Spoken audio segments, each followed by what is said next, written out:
everybody's hanging out. Everybody was just enjoying it. And it's cool. Again, there were some kids that I recognized there that I remember when they signed up, and they did not know how to jump rope. They're killing it now. Nice. Yeah, it's cool to see that. So, go ahead. No, I kind of wanted to just ask. I know there's been a ton of kids coming through that's gone through that you guys have helped change their lives. Not that you could pick exactly one situation, but is there any one achievement, like maybe personally to each one of you, that you would say is like, this is probably the greatest achievement in your opinion? Either collectively or there's a couple individually with a kid. A couple kids I remember, probably teenagers, that I can remember from when I was in the gym. Again, I was in there all the time when I was a kid doing homework. Probably should have been working out, but I never was. But I remember all the time, again, we'd leave the gym, get in the car. Dad would start off with, Grandpa always, and it was just, a new lesson that day. Yeah. But he said, remember that kid up there? And I'm like, yeah. And he would just tell me, like, what kind of shape that kid was when he first showed up. And there's three, one they call Pepper, other kid's name's Eddie. This is when we were on the third floor. I was probably like early high school. But I just remember them, the three faces, because they were there for the longest time. And I came in when they were already fighting, so I thought they would have been there for years. My dad was saying where they came from, how they were when they first started. The one kid wouldn't show up. He'd come in. He would start fights with the trainers. He would start fights with my dad. He would leave. And now I'm seeing them, and you would have never guessed it. You never would have guessed it. And he's like, he's like, I'm so happy to see how they turned out. Never gave up on it. And I'm sure you know more than I do, Pat, but I don't know if there's any one single thing that you could say that would stand out. Much like my father, I think it's a collective accumulation of works of the kids that you've helped that have gone on to just live good, decent lives and just become regular people. And I always say you'll never see a heavyweight champ come out of that gym, because we've had some talented fighters that come down there, and they do reach it. Not that the trainers aren't qualified. There are some dynamite trainers over there, and you got to be certified. These guys are official trainers, but the gym's not there for that. And if Timmy said it earlier, there's plenty of gyms around that if that's where you want to devote your life, you want to be a boxer, hey, awesome, go for it. We're proud, go do it. But it's not going to happen in that gym probably. And we've had Chris Bavani, Ricky Howarth, who's now a trainer over there. Yeah. Eddie Howarth was, Pat, I feel I'm telling your story, but Eddie Howarth was one of the original trainers, lifelong boxing guy, just knew everything about boxing. His kid Ricky, you had to see him on a speed bag. The kid was a good fighter too, but jump rope, boom, boom, boom, all over the speed bag, just awesome to watch work out. He's a trainer over there now. So that's, to me, they're the great achievements that you see. Again, I'm beating a dead horse. You're never going to see a heavyweight champ come out of that gym. You'll never see any kind of world-renowned champ come out of that. But it's just not that kind of place. That's not what it's for, yeah. Yeah, but I think day in and day out, that gym's doing a lot of good for a lot of people. What's Jimmy DeWaco? He's fighting in... Joey DeWaco. Joey DeWaco. Yeah, he's fighting in Vegas, right? Texas. In Texas. Yeah, and Olivia Fonseca. There's fighters that have gone on. Well, even he came out of our that, gym. even like what we said, though, he was... You gave him a good background. No, that's what I'm saying. But at a certain we're level... not there. Like, we're not there for that. When the kids get to that level or they want to... It's chaos. Turn pro and that's what they want to do. Yeah. We turn them over to the right people to... No, I mean to step on your toes. No, you might have a great achievement you want to talk about. No. I don't have a great achievement. I agree with you that is the greatest achievement. To me, the greatest achievement is, like you just said about Howarth. Yeah. And you got a police officer walking down the street and see a kid with a Jack Costello Boxing Club shirt on, stops and talk to him. I remember Jack Costello, or I trained in that gym when I was a kid. And the guys the people that came in, the folks, or some of the fighters, men and women that boxed with my dad, or for my dad, or around my dad, they come back and help out. Or if we need anything, they're always there. The guys we trained, starting 25 years ago, 26 years ago, they come back and help. Yeah. Like Eric, and there's a lot of them. Brian McGinley, so my dad always says it to a lot of the guys too. They go, Billy Abel, some of the guys that Bobby Walls. Yeah, Bobby Walls is another one. So it's like pay it forward. They don't forget. They give back.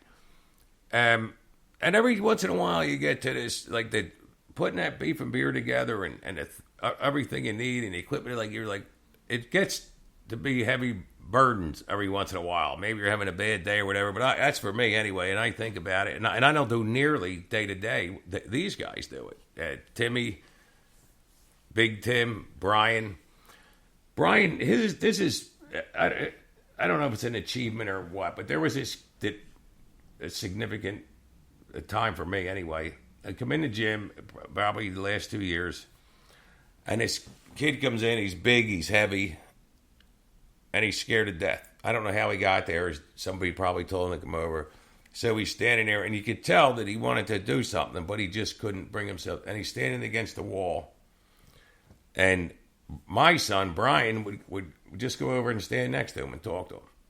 This went on for about 2 or 3 weeks. He would just go over, standing next to him and talk to him. Then I come in one night, and he comes over and introduces me to the kid, and I'm standing there, and I'm talking to him.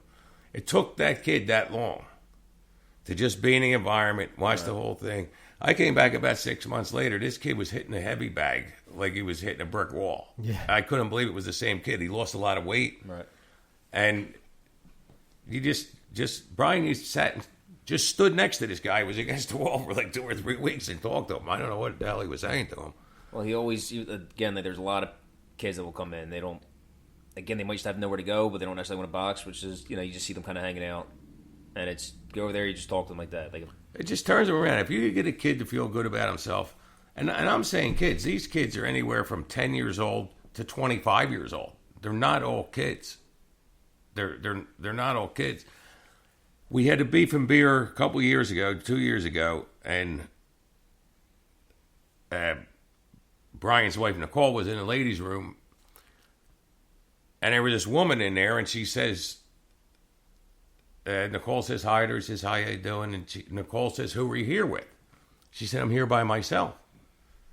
And they said, well, what are you doing here by yourself? Like, how'd you come? Just see it on the internet or whatever?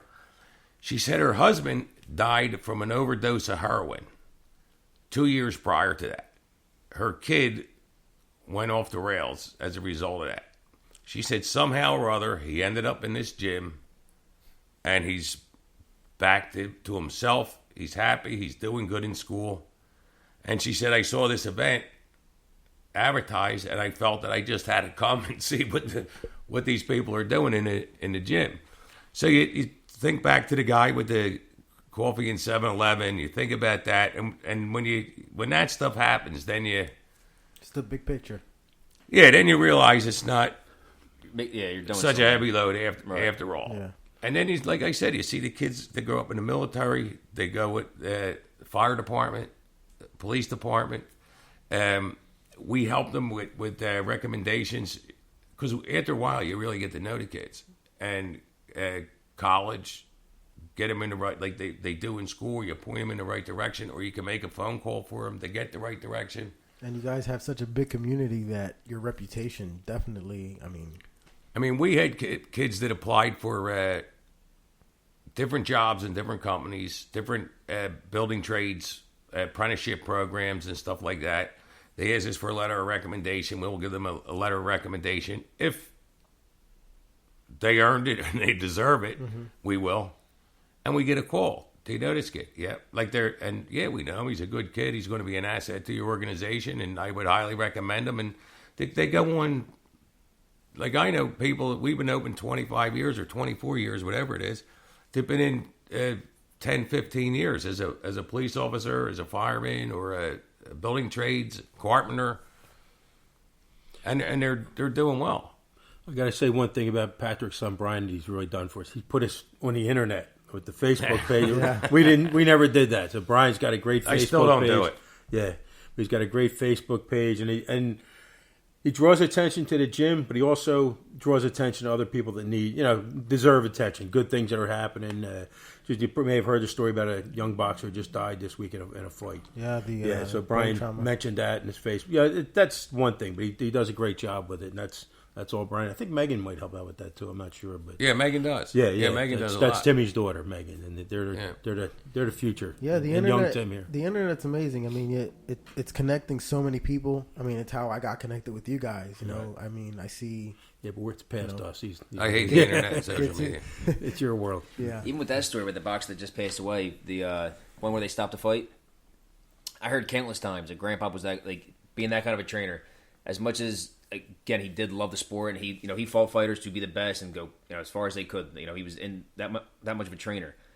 He would throw the tail in if he ever thought his fighter was in danger. He would not let a kid get hurt. Ever. He never would let a kid get hurt. We said the same thing. He said he would look at a parent's eyes or a mother's eyes and says, "I will not let him get hurt." And he meant he would. Yeah.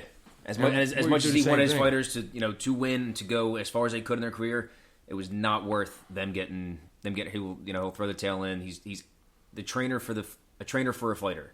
I think it was something we were doing in the gym. I think it was a laborer. So that put it in a good way. He's a trainer for the fighter. Yeah. But he cared for his guys. The other thing too is with the opioid epidemic and the drinking and the heroin and drugs, and I mean that's affecting everybody from all walks of life. It doesn't matter what age. Yeah. But these young kids, because of all the work that everybody has done, we, like you said, the network and the people, they like, we have kids that are working in these organizations, and when, like, if we call somebody or say this kid really needs help, we tell them the situation, they know that it's the real deal. So we're actually able to help kids that with drug problems or alcohol problems, and get them in the right place, get them for the help that they need. Yeah. So that's what turns people's lives around. Yeah, for sure. I mean, getting in a ring and boxing and fighting and getting in shape, that's all well and good. But it's really good because it helps your mental discipline. Yeah. But like you said, 20, 24, 25 years, and you got people on the police force 15 years in. It's like you instilled in them these principles since they were young that they couldn't get anywhere else, and it just carried with them for their lives. And it's like the amount of lives you guys touched it's just amazing. That's George Pirates is a perfect example. I met him for the first time chasing his trash dumpster. He said, "Yeah, those are." And when I asked him, "What are you doing with the building?" and he said, "What are you doing?" Anything I could do to help kids, because somebody was there 30 years ago to help him when he needed it. Yeah. It was a boys' club in Pittsburgh. He never forgot it. It turned his whole life around, but he never forgot that. Yeah. Well, and that's what we kind of hope these kids are going to remember, the moment or the chance that they had. And I would say they will. I believe they will. Yeah, there's countless times where guys come back that were fighters of Grandpa's back in the day, or at the gym when it first opened up. Now they're older, they're coming back. But there's even times, like you said, about if there's ever times where you think you might have to close it down or you can't handle it or something. There was recently, I guess we moved down to the second floor where we weren't sure if the trainer's going to come back. We had to close for a couple months while we had to move down to another floor in the building, and we were nervous about not having any trainers. And me and my cousin were talking to my dad. What do we do if we don't have any trainers? Like, what if it's just us? What if we just have one trainer? I guess Man was the one that we knew was coming back. Like, what if we have a full room? There's just, my dad was looking at us like, me and an old trainer, Joe Jesus, who's a good friend of the family's. He's like, me and Joe, we ran the gym by ourselves for sometimes the whole year with just a full gym. And he's like, you keep the kids moving, the kids will keep coming in, and he's like, you can just do it. And then the more we got involved, like my cousin Brian, he's there day to day. He runs day to day. I try to get there 2 or 3 days a week, but once you see that, when my dad was saying that, he was, because we're kind of panicking. My dad assured us, like, sometimes I was there by myself with a full gym. You can handle it. Like, you got to show up every day, you do it, and you learn. And again, learning from my dad and now my cousin Brian how they handled the gym. Tonight I was there by myself, and you care enough about the gym to keep running with it. Yeah, that's just another example of what we've been talking about pretty much the whole time.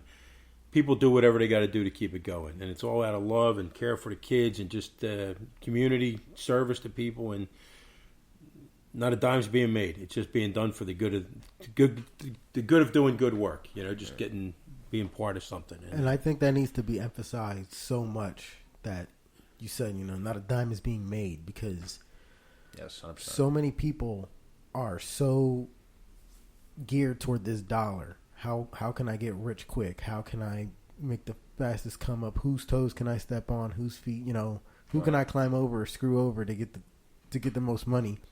And it's organizations like you guys and communities that you guys put together, from the legacy of your father, your grandfather, and it's like